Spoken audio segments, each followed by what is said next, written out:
Abonnez-vous à la chaîne. Aimez et commentez si vous feriez un tel pacte. La fiancée d'acier, un contrat de 5 millions sur la Castellana. Alerte au drame. Êtes-vous prêt pour le retournement le plus choquant du monde des affaires de Madrid? Restez jusqu'à la fin pour découvrir la vérité qui a failli détruire notre protagoniste. Le tintement des coupes de champagne sonna comme une condamnation à mort. Pour Isabella Cruz, cette fête brillante dans un penthouse n'était pas un rêve. C'était un cauchemar se déroulant au ralenti. Piégée dans un cercle de sourires prédateurs, elle fit face à Adrián Torres, un homme dont la richesse démesurée n'était surpassée que par sa cruauté palpable.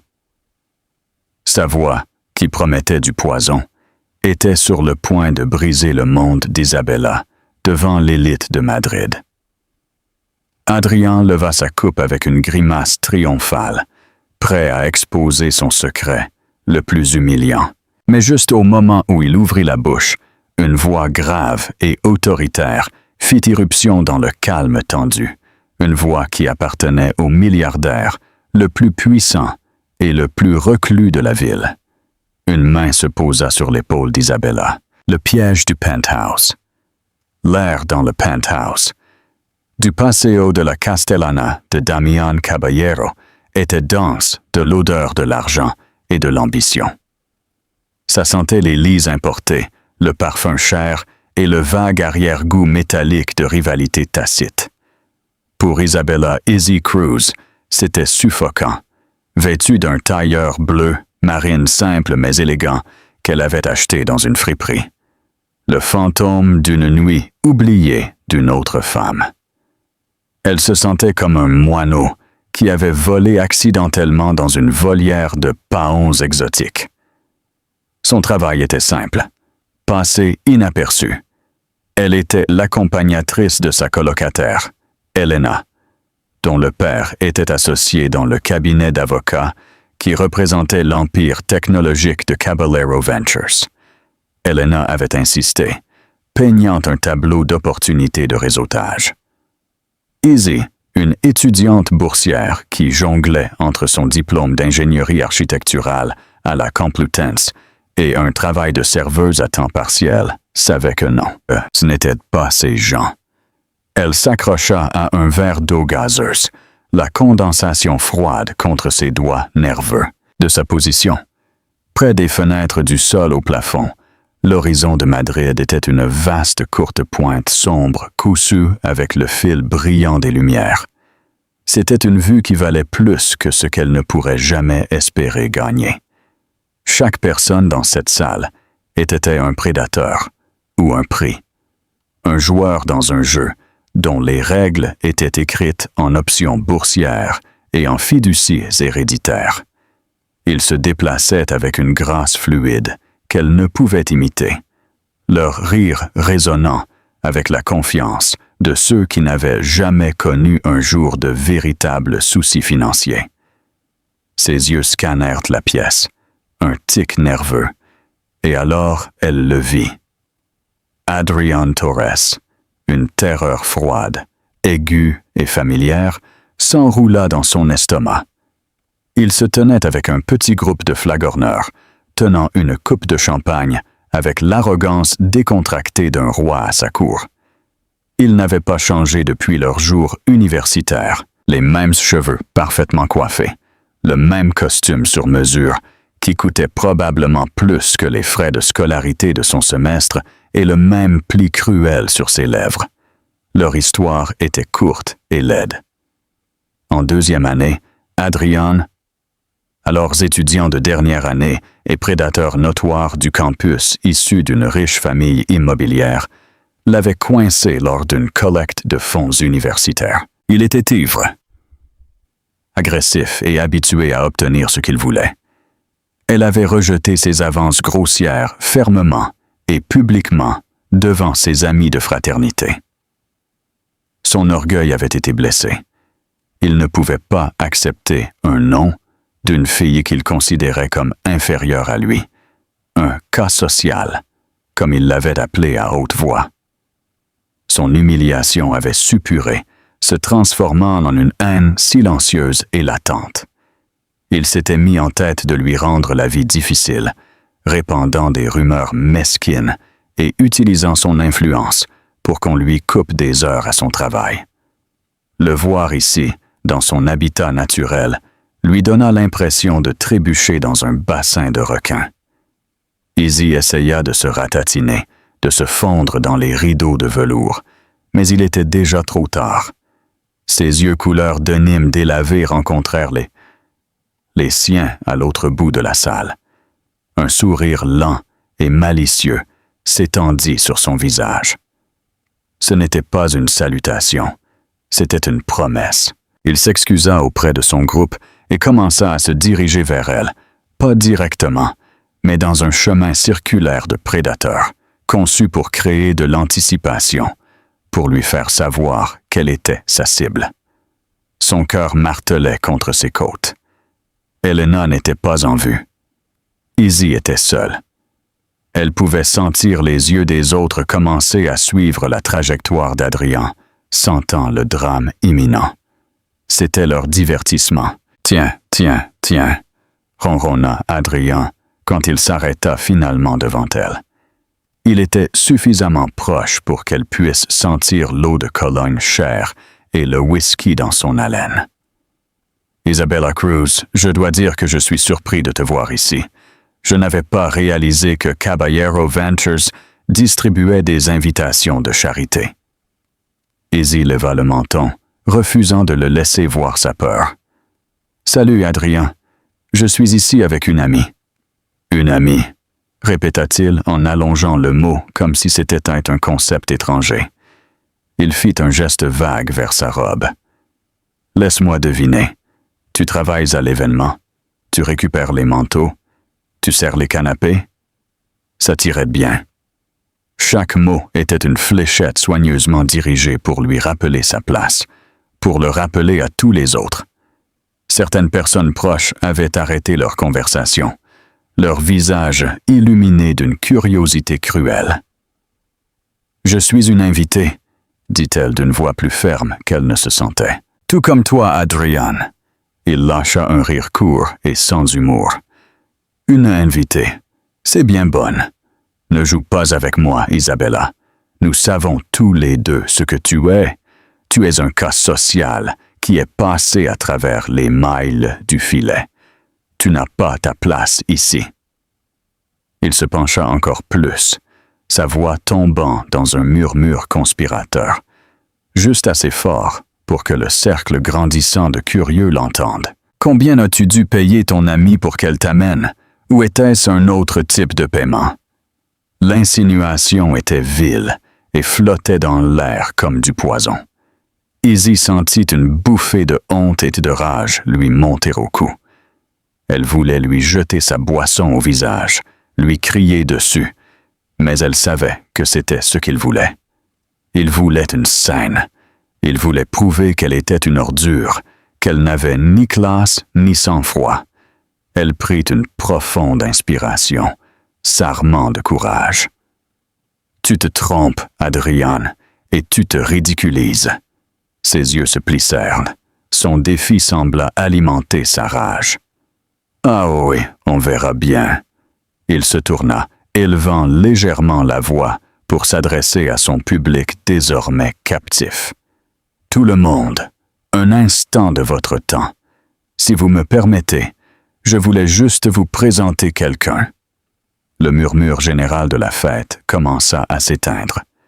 Plus de têtes se tournèrent vers eux. Izzy sentit des centaines d'yeux sur elle, l'épinglant comme un spécimen sous un microscope. C'était le moment, l'exécution publique de sa dignité. Voici Isabella Cruz, une maîtresse de l'ascension sociale. Vous voyez, certaines personnes se frayent un chemin vers des salles comme celle-ci. D'autres, eh bien, trouvent des moyens plus créatifs. Isabella est une véritable artiste de la tromperie. La panique s'empara d'elle. Sa gorge était serrée. Ses paumes transpiraient. Elle chercha désespérément une issue, mais elle était coincée par un mur de visages moqueurs et critiques. Elle était complètement et absolument seule. Et du coin de l'œil, elle vit une silhouette haute et silencieuse se détacher des ombres près du balcon.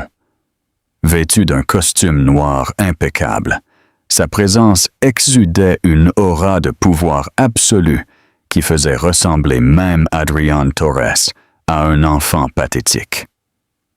Il observait la scène avec une expression indéchiffrable, ses yeux sombres fixés sur elle. C'était Damián Caballero, le milliardaire, le fantôme, l'homme qui possédait la moitié de la ville et se montrait rarement, et il marchait vers eux. L'intervention du fantôme. Le nom Damián Caballero se prononçait sur des tons chuchotés et révérencieux dans les cercles où Izzy évoluait maintenant. C'était un mythe, une légende de la finance moderne. Il avait bâti un empire mondial dans le capital investissement et les investissements technologiques avant ses 30 ans, opérant avec une prévoyance de génie et une efficacité impitoyable qui terrorisait ses concurrents. Il était notoirement privé, un fantôme qui se déplaçait dans les capitales financières du monde sans empreinte numérique. En se déplaçant, un phénomène étrange se produisit. L'énergie bouillonnante de la fête sembla se déformer autour de lui, créant une poche de silence. Les gens ne lui ouvraient pas seulement le passage, mais semblaient reculer, comme si un champ de force émanait de son être même. Son visage était tout en angle vif et en lignes sévères, beau d'une manière plus intimidante qu'invitante. Ses cheveux sombres étaient courts, et ses yeux, qu'Izzy pouvait maintenant voir qu'ils étaient d'un gris orageux profond, contenaient un calme effrayant. Il n'observait pas le spectacle avec amusement comme les autres. Il l'observait avec l'intensité distante d'un prédateur évaluant son territoire. Avec l'esprit à toute vitesse, elle se demanda pourquoi il était là, pourquoi il marchait vers eux. Adrián, au sommet de son délire de pouvoir, semblait être la seule personne dans la salle inconsciente du titan qui approchait. Son attention était entièrement sur Izzy, sa victime, voyez-vous. La voix d'Adrián dégoulinait de pitié condescendante. La mention de sa mère, Carmen, une femme bienveillante qui avait travaillé dans 2 emplois toute sa vie pour donner à Izzy une chance loin de ce cloaque de cruauté. C'était insupportable. Ça suffit. Adrián se moqua. Son visage se contorsionna en un masque d'incrédulité théâtrale.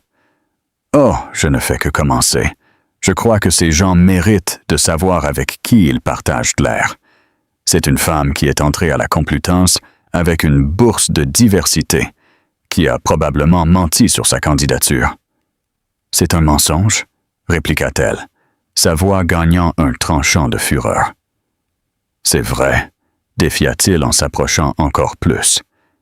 Je pense qu'il est important que les gens soient authentiques, non? Qu'ils ne feignent pas d'être ce qu'ils ne sont pas. Et toi, ma chère Isabella, tu fais semblant. Tu portes un déguisement. Tu bois de l'eau parce que tu ne peux probablement pas supporter le vrai champagne, et tu espères qu'un idiot riche sera dupé par ta petite performance. Il peignait un chef-d'œuvre d'humiliation, et les spectateurs étaient sa toile. Elle sentit les larmes brûler, mais refusa de les laisser tomber. Elle ne lui donnerait pas cette satisfaction. Elle affronta son regard, ses propres yeux brûlants d'un feu de défi qui sembla le surprendre. Elle était coincée, mais pas brisée. Pas encore. Je ne suis peut-être pas née avec une cuillère en argent, Adrián, dit-elle d'une voix claire, résonnant dans la salle désormais silencieuse. Mais au moins j'ai une colonne vertébrale. Au moins j'ai de l'intégrité. Ce sont des choses que l'argent de ton père ne pourra jamais t'acheter. Un halètement collectif parcourut la petite foule. C'était un coup direct. Le visage d'Adrián perdit sa suffisance pendant une fraction de seconde, remplacé par un éclair de pure rage. Il avait trop joué sa main, et elle avait déjoué son bluff. Son visage devint rouge et tacheté. Le venin dans ses yeux s'intensifia. Il allait porter le coup fatal. « Intégrité », cracha-t-il le mot comme si c'était du poison. « Tu veux parler d'intégrité?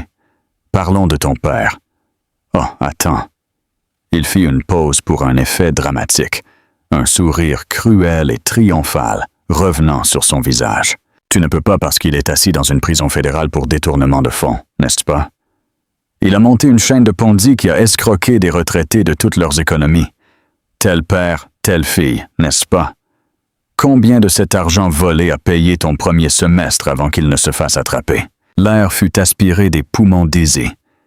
C'était son secret le plus douloureux, une blessure qui n'avait jamais guéri.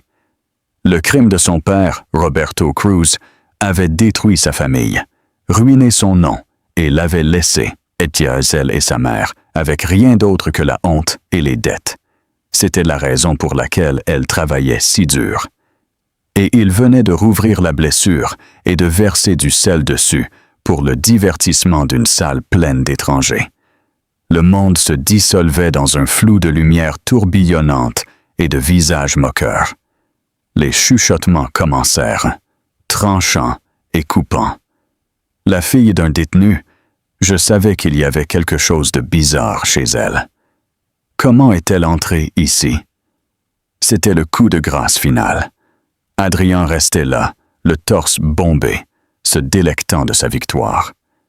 Il avait gagné. Il l'avait détruite totalement et complètement.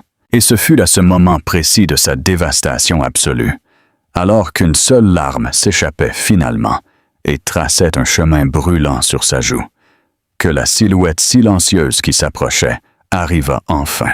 Damián Caballero s'arrêta à ses côtés. Il ne regarda pas Adrian.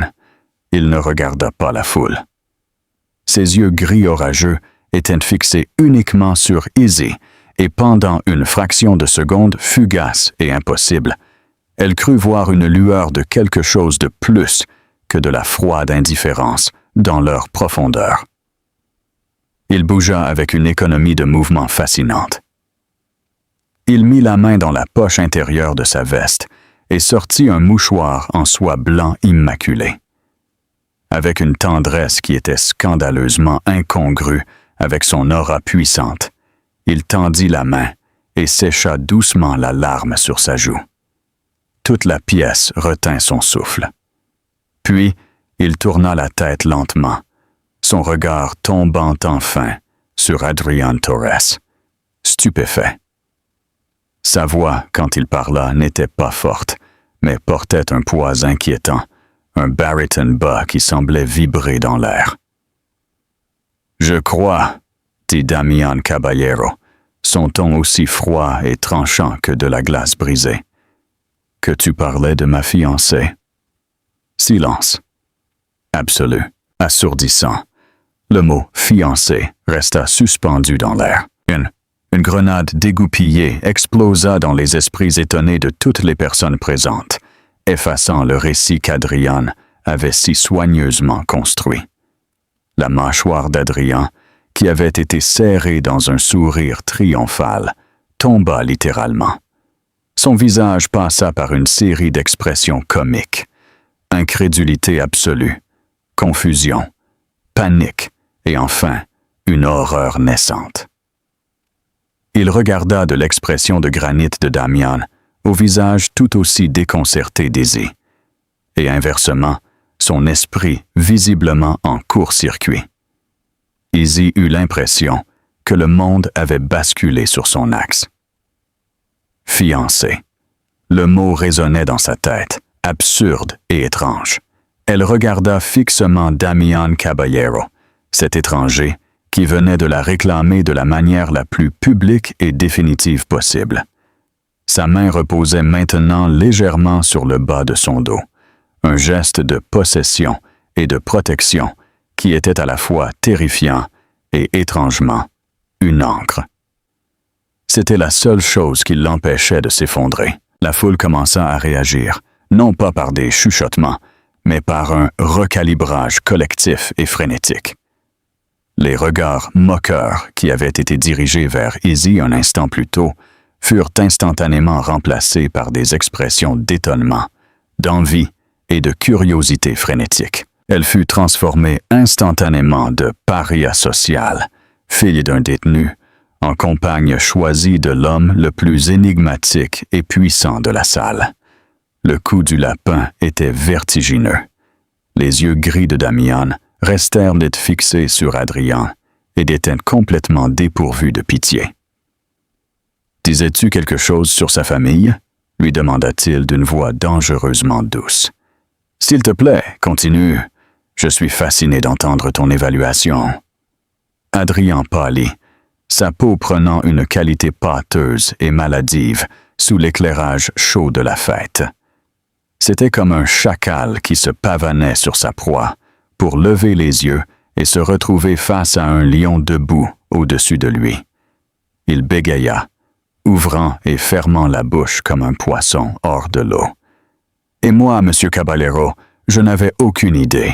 C'était un malentendu. » « Un malentendu, » répéta Damian, les mots plats et froids. Cela m'a semblé être une tentative très claire, très publique et très pathétique d'humilier une femme que tu pensais sans protection. Une erreur de jugement, Monsieur Torres.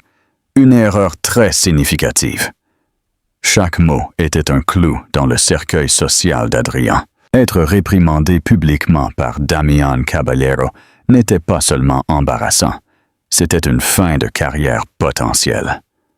Les accords pouvaient s'évaporer, les invitations cesser, les portes se fermer violemment.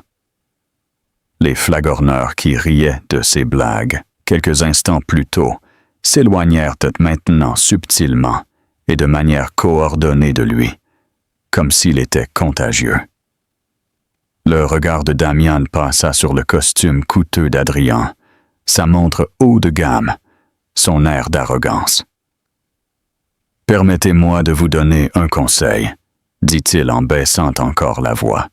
« La prochaine fois que vous sentirez le besoin de vous gonfler et d'affirmer votre domination, essayez de le faire avec quelqu'un qui peut se défendre, parce que ce que vous venez de faire équivaut à essayer de prouver votre force en donnant un coup de pied à un chiot. Cela ne vous fait pas paraître fort, cela vous fait paraître faible. Et franchement, pathétique. Il n'éleva pas la voix, mais le mépris dans son ton était si puissant que ce fut presque un coup physique. Adrian se recroquevilla sous son poids. Son visage brûlait d'une honte bien plus profonde que celle qu'il avait essayé d'infliger à Izzy. Sans un autre regard pour l'homme vaincu, Damian tourna toute son attention vers Izzy. Son expression s'adoucit presque imperceptiblement, bien que ses yeux soient restés intenses. « Ça va ?» demanda-t-il, la voix rien que pour elle. Izzy ne put cocher la tête, sa gorge trop serrée pour former des mots. Elle était encore chancelante, piégée dans l'œil d'un ouragan qu'il avait créé. Fiancée. Le mot continuait de crier dans son esprit. Il lui fit un petit signe de tête, presque imperceptible. « Bien. » Puis il éleva un peu la voix pour s'adresser à la salle qui les regardait encore attentivement. « Ma fiancée et moi nous retirons. Nous devons nous lever tôt demain. » C'était un renvoi. Il mettait fin à la fête pour lui et par extension pour tous les autres. L'autre, un milliardaire de la technologie qui dominait normalement les salles par sa seule présence, se précipita vers eux. Son visage un masque d'inquiétude et d'excuse. « Damian, je suis vraiment désolé. Je n'avais aucune idée que cela se produisait. Est-ce que tout va bien? » demanda-t-il en ignorant Adrian. « Tout va bien, Marcos, » dit Damian avec douceur, le mensonge sortant de sa langue avec une aisance pratiquée. Sa main ne quitta jamais le dos d'Izzy, une pression constante et ferme. Isabella s'est sentie un peu dépassée par l'enthousiasme de certains de tes invités. Merci pour l'invitation. Et il guida Izzy à travers la foule qui s'ouvrit pour eux comme la mer Rouge. Les chuchotements le suivirent, un murmure de choc et d'excitation. La fiancée de Damián Caballero. Qui est-elle? Ils ont vu le visage d'Adrián Torres. Izzy marcha étourdie, ses jambes bougeant en pilote automatique. Elle était consciente des regards, des réévaluations, des tentatives soudaines et désespérées des gens pour capter son regard et offrir un sourire comme pour s'aligner rétroactivement avec son nouveau statut. C'était répugnant. C'étaient les mêmes personnes qui avaient été prêtes à la voir se faire déchiqueter quelques instants plus tôt. En arrivant à l'ascenseur privé, Damián appuya sur le bouton. Les portes en laiton poli s'ouvrirent avec un doux sifflement. Il la guida à l'intérieur, et juste au moment où les portes commencèrent à se fermer, les scellant des regards indiscrets et de la cacophonie de la fête, Izzy trouva sa voix, le contrat de Caballero. Les portes se fermèrent avec un bruit sourd et doux, les enfermant dans une petite boîte silencieuse et miroitante. Ils étaient seuls tous les deux. Elle se tourna pour lui faire face, son cœur battant à un rythme frénétique contre ses côtes. Le choc s'estompait enfin, remplacé par un tsunami de confusion et une bonne dose de peur. « Quoi? Qu'est-ce que c'était? » réussit-elle à demander, la voix tremblante. « Pourquoi as-tu fait ça? Pourquoi m'as-tu appelé ta fiancée? » Damián Caballero la regarda, ses yeux gris, orageux, impénétrables. Il n'y avait pas de chaleur en eux, ni une once de bonté de sauveur. Il n'y avait qu'une intelligence froide et calculatrice. « Pourquoi? » dit sa voix calme et posée. C'était le moyen le plus efficace de résoudre nos deux problèmes, le tien et le mien. L'ascenseur descendit dans un silence inquiétant. Izzy regarda fixement Damián Caballero, son esprit luttant pour traiter sa dernière déclaration, résoudre nos deux problèmes. Quel problème cet homme pourrait-il avoir qui l'impliquerait? Elle, les murs miroirs de l'ascenseur, les reflétaient tous les deux.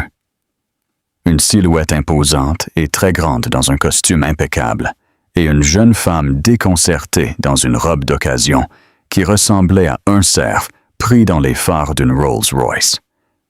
Les portes s'ouvrirent sur un garage souterrain privé, un contraste marqué avec l'opulence du penthouse. L'air était frais et sentait le béton et le cuir coûteux.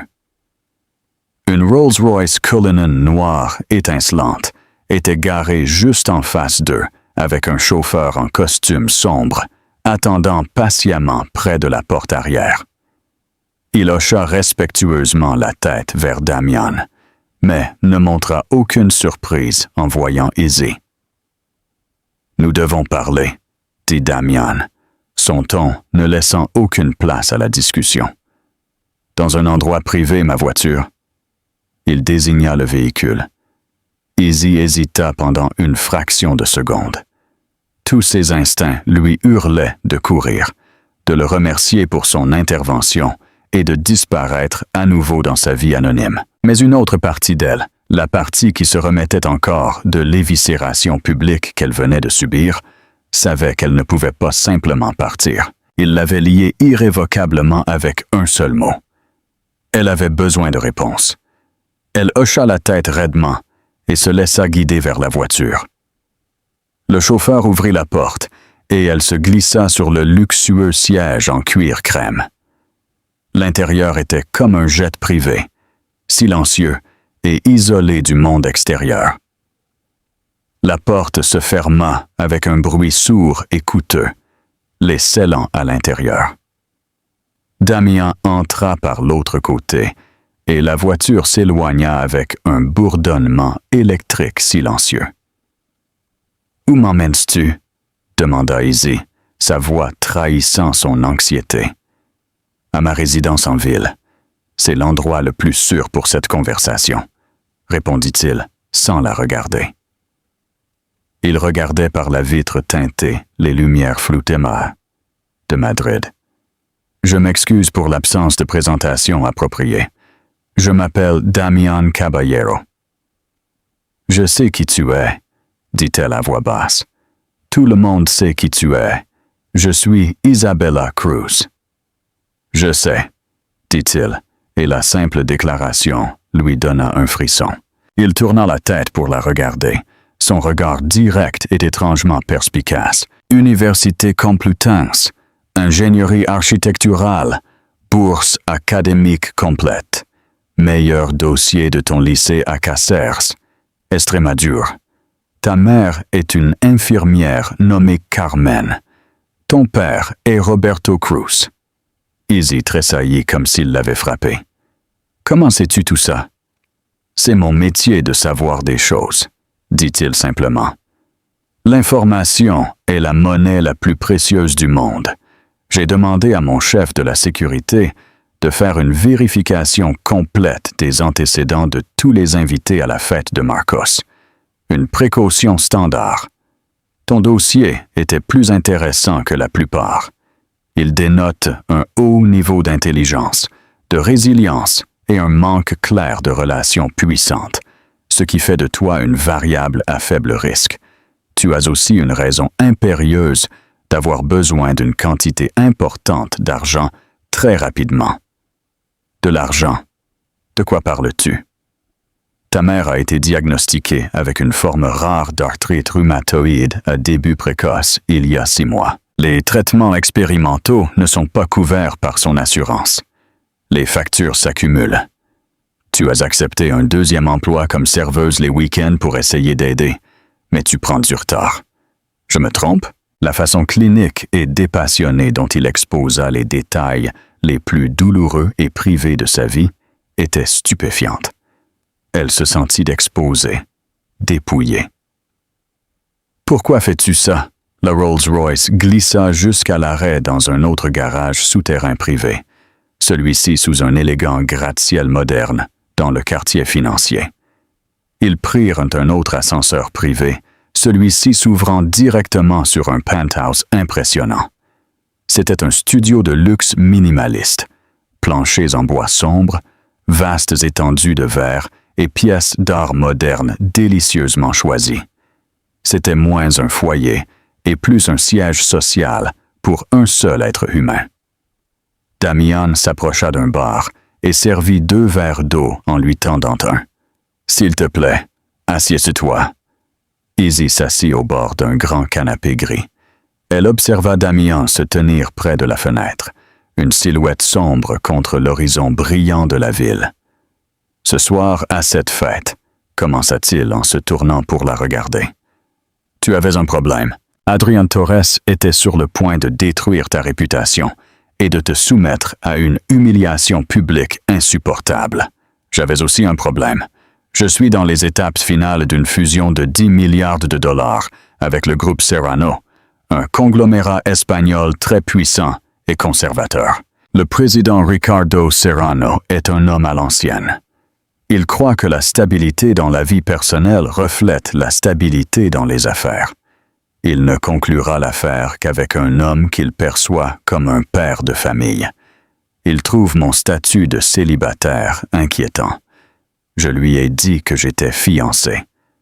Maintenant, il a exprimé un profond désir de rencontrer ma fiancée.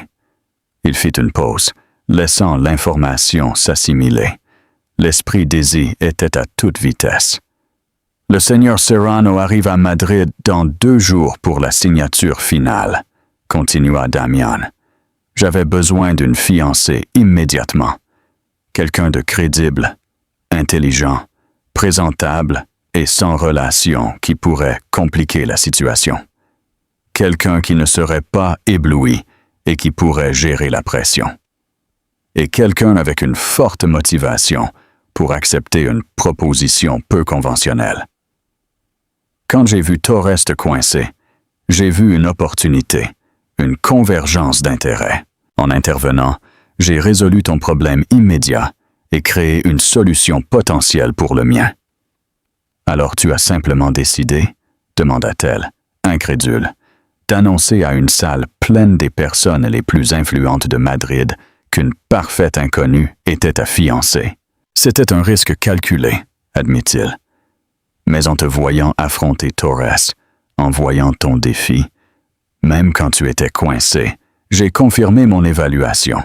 Tu as de l'acier, tu ne te briserais pas. Izzy se leva en faisant les 100 pas. Sa tête tournait. C'est de la folie. C'est complètement et absolument de la folie.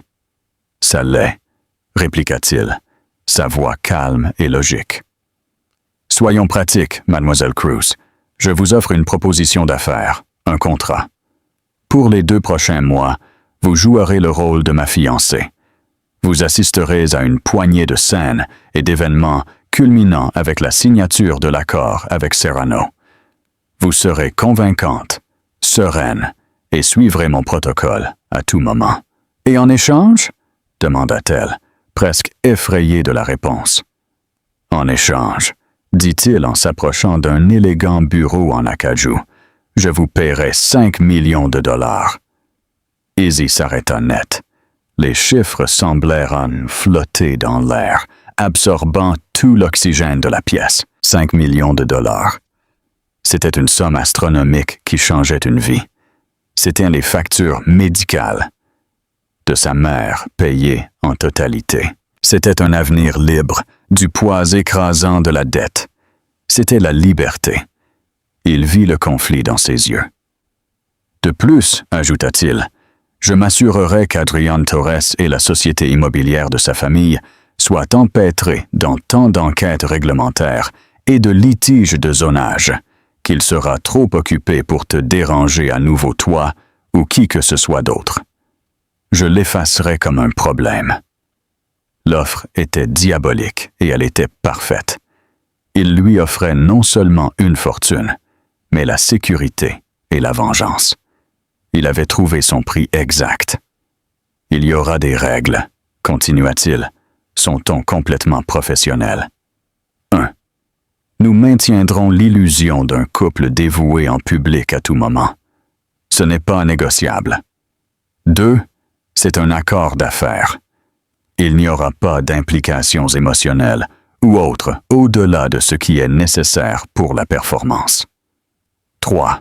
Vous signerez un accord de confidentialité si blindé que si vous chuchotez mon nom à un étranger après que cela soit terminé, vous perdrez l'argent et ferez face à des conséquences juridiques qui vous dureront toute la vie.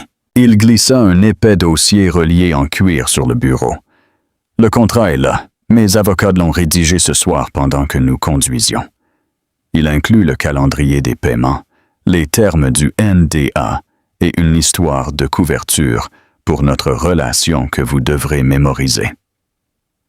Izzy regarda le dossier comme si c'était un serpent venimeux. C'était un pacte avec le diable, un diable vêtu d'un costume sur mesure. Elle échangerait son intégrité, son identité contre le salut financier. Elle vivrait un mensonge, devenant la même chose qu'Adrián Torres l'avait accusée d'être, une simulatrice et une actrice. Mais ensuite elle pensa au sourire douloureux de sa mère, à l'inquiétude dans ses yeux qu'elle s'efforçait tant de cacher. Elle pensa à la montagne de factures sur sa petite table de cuisine. Elle pensa à l'humiliation qu'elle avait ressentie sous le regard cruel d'Adrián. Damián Caballero lui avait offert une cage, mais elle était dorée, et de l'intérieur, elle pourrait résoudre tous les problèmes qui la traquaient dans le monde réel. D'une main tremblante, elle tendit la main et prit le dossier où elle signa. Pause pour réflexion.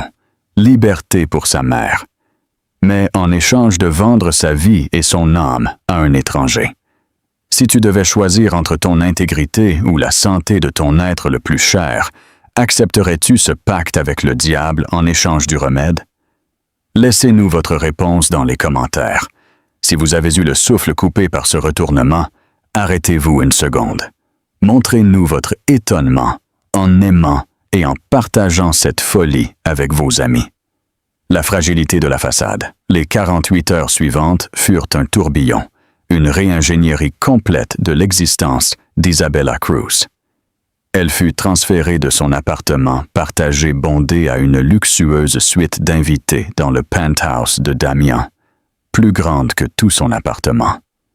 Sa garde-robe, autrefois une collection de trouvailles de friperie, fut remplacée par une armée de stylistes qui descendirent sur elle avec des portants de vêtements de créateurs. Elle reçut des cours de protocole, de dégustation de vin et l'art de détourner les questions indiscrètes de la presse, qui avait déjà commencé une campagne frénétique pour découvrir l'identité de la mystérieuse femme de Caballero. Damian était un directeur exigeant et méticuleux.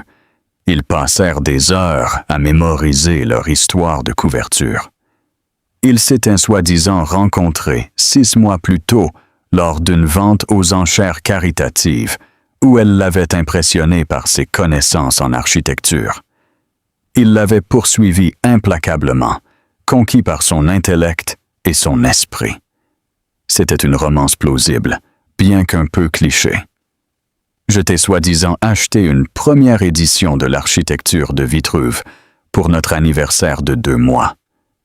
Il l'interrogea un après-midi sans lever les yeux de sa tablette. C'était une édition de 1567 avec les illustrations de Daniel Barbaro, répondit-elle automatiquement. Tu l'as trouvée dans une vente aux enchères privées de Sotheby's à Londres. Tu as dit que ça te rappelait les principes fondamentaux de beauté et de force. Qu'est-ce que tu as vu en moi?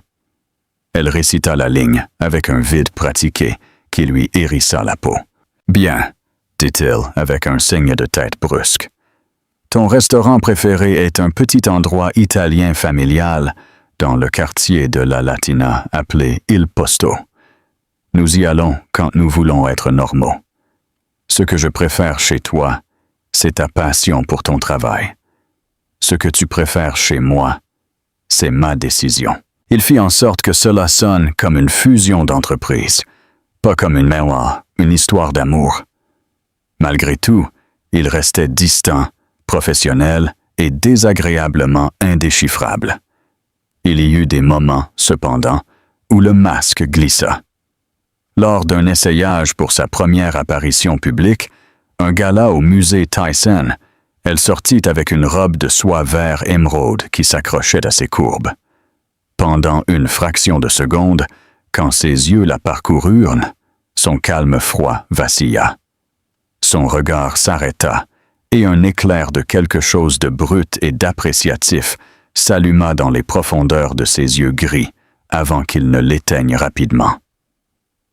La couleur est adéquate. Ce fut tout ce qu'il dit.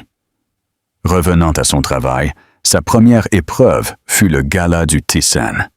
En sortant de la Rolls-Royce, ils furent accueillis par une salve aveuglante de flash. La presse les entoura en criant des questions. « Monsieur Caballero, qui est-elle? »« Isabella. Où vous êtes-vous rencontrés? Les fiançailles sont-elles réelles? » La main de Damian trouva la sienne, ses doigts s'entrelaçant avec les siens. Le contact fut électrique, une secousse de chaleur inattendue. « Souris, » murmura-t-il. Sa voix basse et près de son oreille.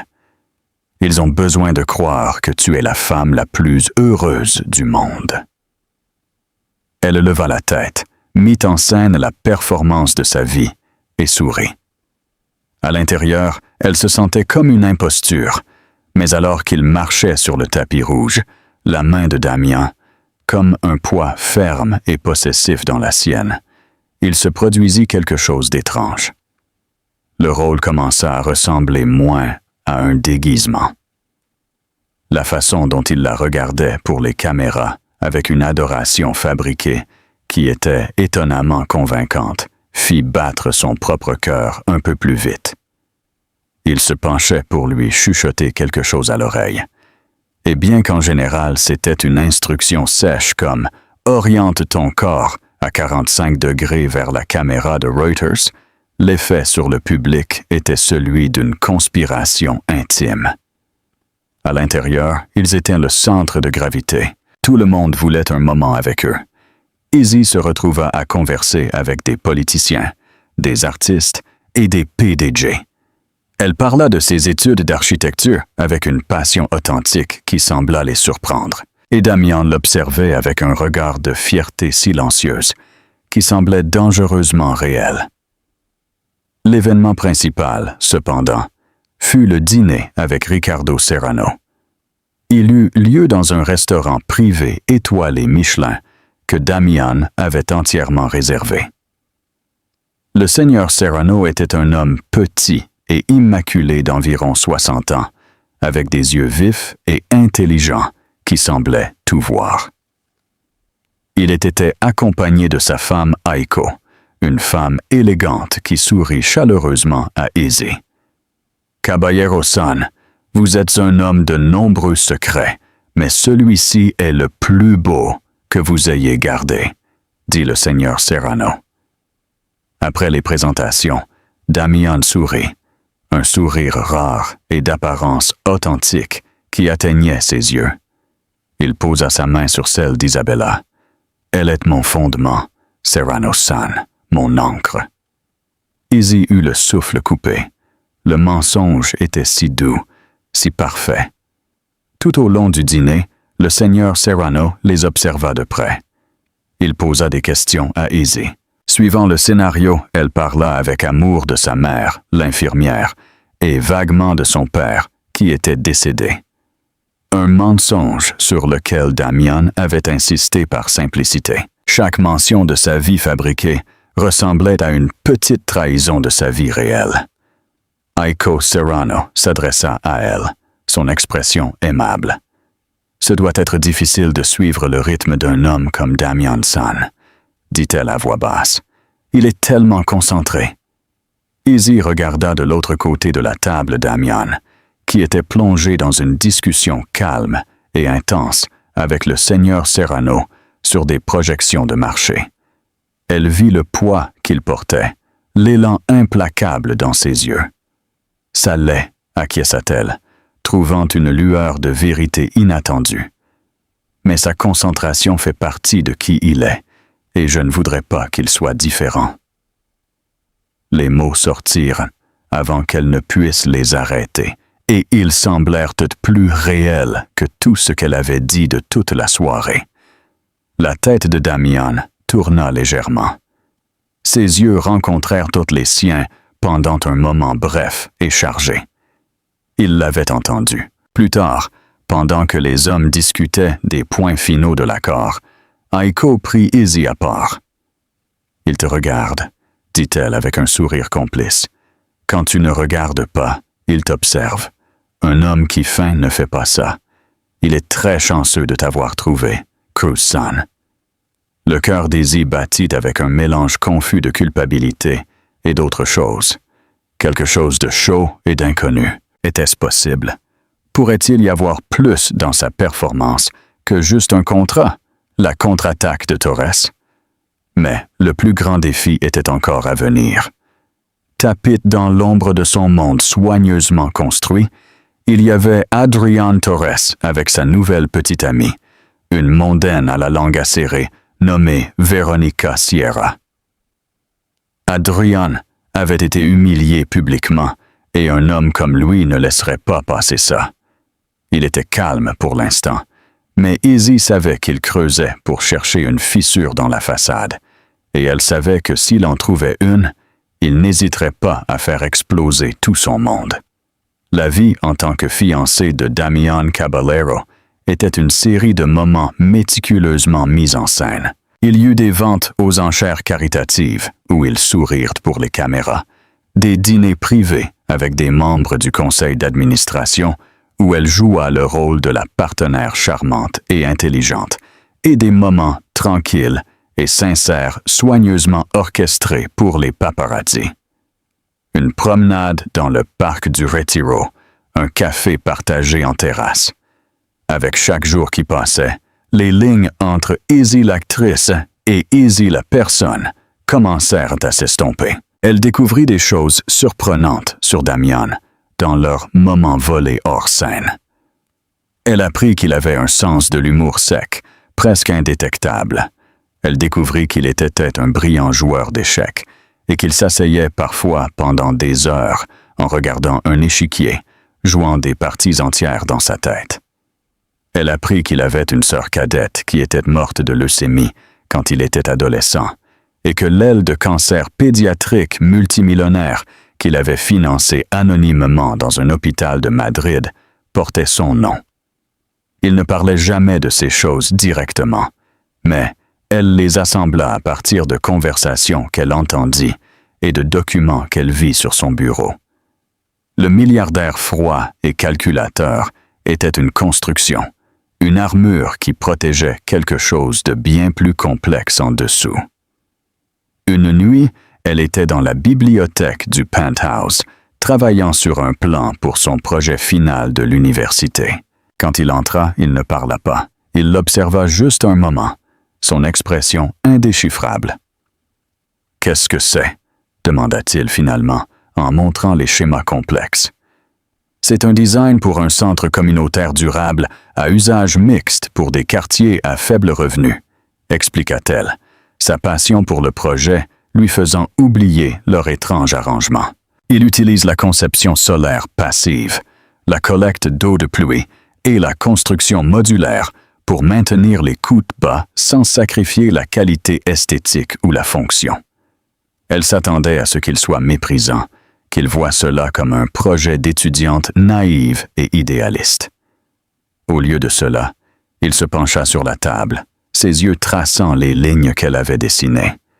Ses questions furent pointues et perspicaces, signalant d'éventuelles faiblesses structurelles et offrant des suggestions sur l'approvisionnement en matériaux qu'elle n'avait pas envisagés. Pendant près d'une heure, ils ne furent pas un faux couple. Ils furent deux intellects réunis, discutant d'un intérêt partagé pour la structure et le design. À ce moment-là, le contrat de 5 millions de dollars et les mensonges qui les liaient semblèrent se dissoudre. Il n'y avait que le bourdonnement tranquille du respect mutuel. « C'est brillant, » dit-il enfin. Sa voix, un murmure bas. Il était si proche qu'elle pouvait sentir la chaleur qui irradiait de lui. Son regard se leva des plans à son visage, et l'intensité dans ses yeux lui coupa le souffle. L'espace entre eux crépita d'une énergie non dite. Il se pencha légèrement, et pendant une seconde qui lui accéléra le cœur, elle pensa qu'il allait l'embrasser. Alors son téléphone vibra, brisant le moment. Il redressa le masque professionnel, revenant à sa place. « C'est mon chef de la sécurité », dit-il. Son ton à nouveau froid et distant. « Il y a un problème. » Le problème s'avéra être Adrian Torres. Comme Izzy l'avait craint, il n'était pas resté inactif. Humilié et vindicatif, il avait engagé un détective privé implacable pour fouiller dans chaque recoin de sa vie. Il ne pouvait pas attaquer Damian directement, mais il pouvait détruire la nouvelle fiancée de Damian. « Il a trouvé quelque chose », dit Damian en lui tournant le dos pendant qu'il parlait au téléphone. « Il prévoit de faire son coup ce soir. » Ce soir était le bal annuel du Círculo de Bellas Artes, l'un des événements les plus en vue de la saison sociale de Madrid. C'était aussi leur dernière apparition publique avant la signature de l'accord avec Serrano le lendemain. C'était le cadre parfait pour la vengeance d'Adrian. « Qu'est-ce qu'il a trouvé ?» demanda Izzy avec l'estomac noué par le froid. Damian se tourna pour la regarder, son expression sombre. « Il a trouvé ton père, Isabella, et pas seulement qu'il est en prison. Il a trouvé une victime spécifique de son schéma de Ponzi, une femme âgée, une veuve qui a tout perdu. Son nom est Doña Elena Torres. » Izzy le regarda fixement sans comprendre. « Torres est la grande-tante d'Adrian, » termina Damian, les pièces s'emboîtant. « Adrian va peindre un tableau de toi comme une prédatrice. La fille d'un escroc me séduisant pour mon argent alors que ta famille est responsable de la ruine de la sienne.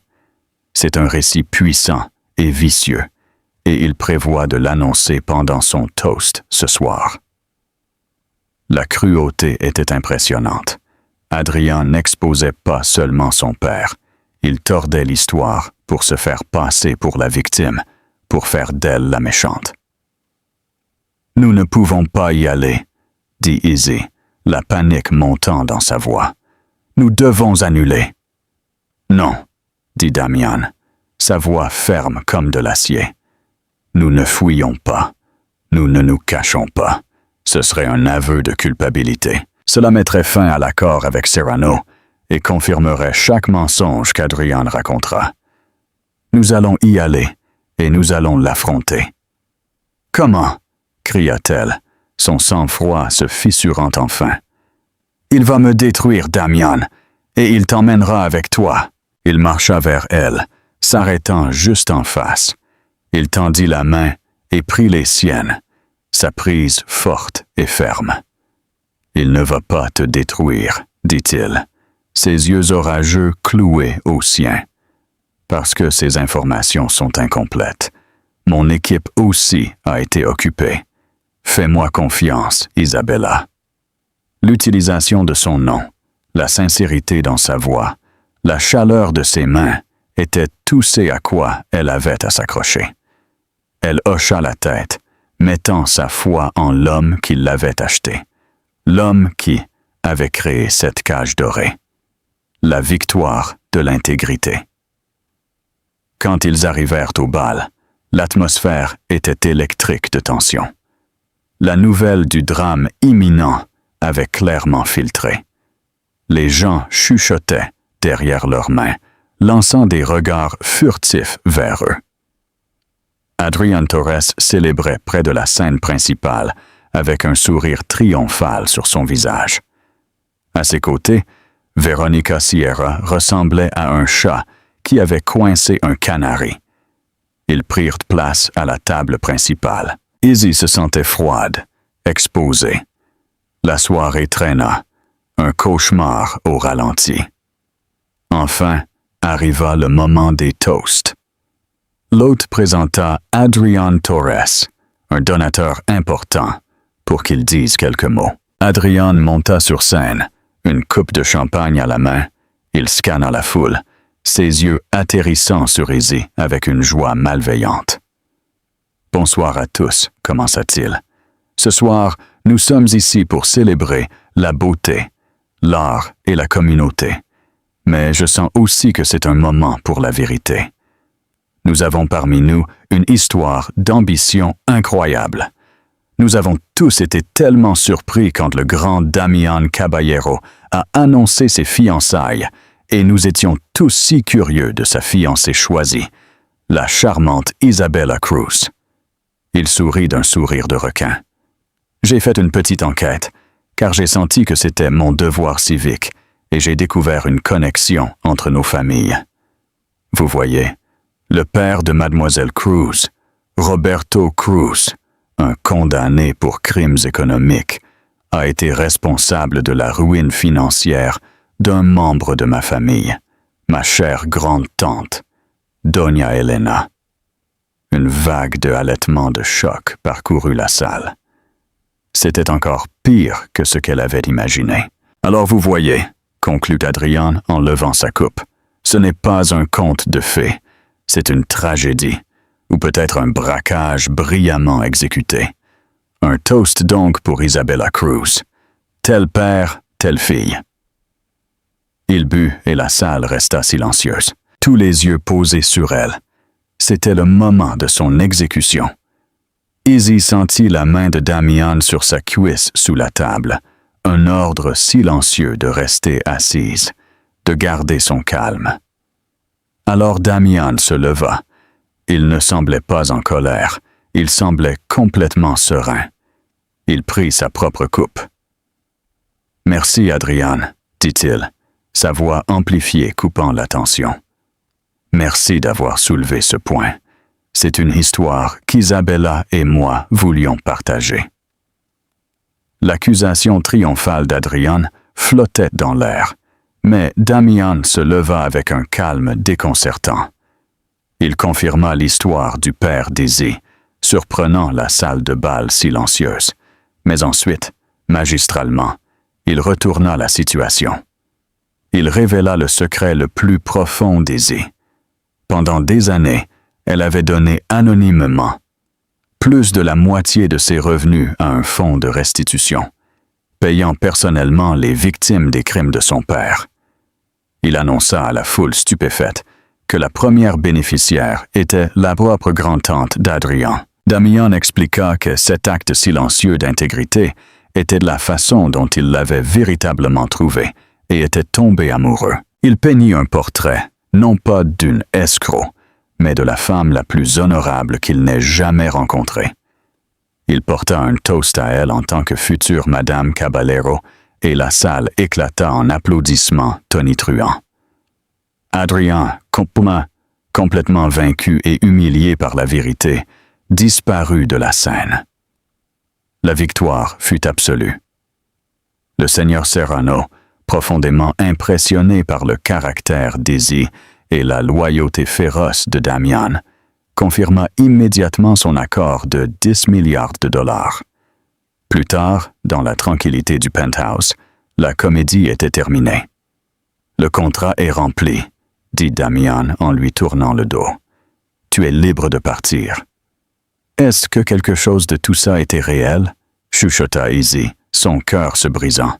« Ce que tu as dit ce soir. » Il se retourna, son armure soigneusement construite tombant enfin. « Le contrat était un mensonge, » admit-il, sa voix rauque par l'émotion. « Mais mes sentiments pour toi sont devenus la chose la plus vraie de ma vie. La terreur que j'ai ressentie à l'idée que tu partes. Ça, c'est très réel. » Il réduisit la distance entre eux, son regard intense. « Je te propose un nouveau contrat, une fusion permanente pour toute la vie. » Il l'embrassa. Une confession profonde et désespérée de tout ce qu'il ne pouvait pas dire. Ce n'était pas un acte, c'était un commencement. À travers ses larmes de joie, Izzy trouva sa réponse. Elle signerait une fin avec une signification profonde, d'un moment de disgrâce publique planifié à une vie d'amour inattendue. L'histoire d'Isabella Cruz est un rappel puissant que nos points les plus bas peuvent souvent conduire à nos plus grands triomphes. Elle fut attaquée pour son passé, mais ce furent son caractère et son intégrité cachée qui définirent finalement son avenir. Damian Caballero a peut-être commencé par une proposition d'affaires froide et calculatrice, mais il a fini par faire l'investissement de sa vie dans un partenariat construit non pas sur des mensonges, mais sur une vérité qu'il a découverte en cours de route. Que la valeur d'une personne réside dans ce qu'elle fait quand personne ne regarde. Son voyage nous montre que parfois, les contrats les plus inébranlables sont ceux qui s'écrivent dans le cœur. Qu'en pensez-vous? Croyez-vous que Damian avait le droit de créer une tromperie aussi élaborée, même pour une bonne raison? Laissez-nous votre avis dans les commentaires. Si vous avez été ému par cette incroyable histoire de résilience et d'amour inattendu, s'il vous plaît, mettez un pouce bleu. Aimez cette vidéo. Partagez-la avec vos amis et n'oubliez pas de vous abonner à notre chaîne pour plus d'histoires inoubliables. Cliquez sur la cloche de notification pour ne manquer aucune mise à jour. Monsieur.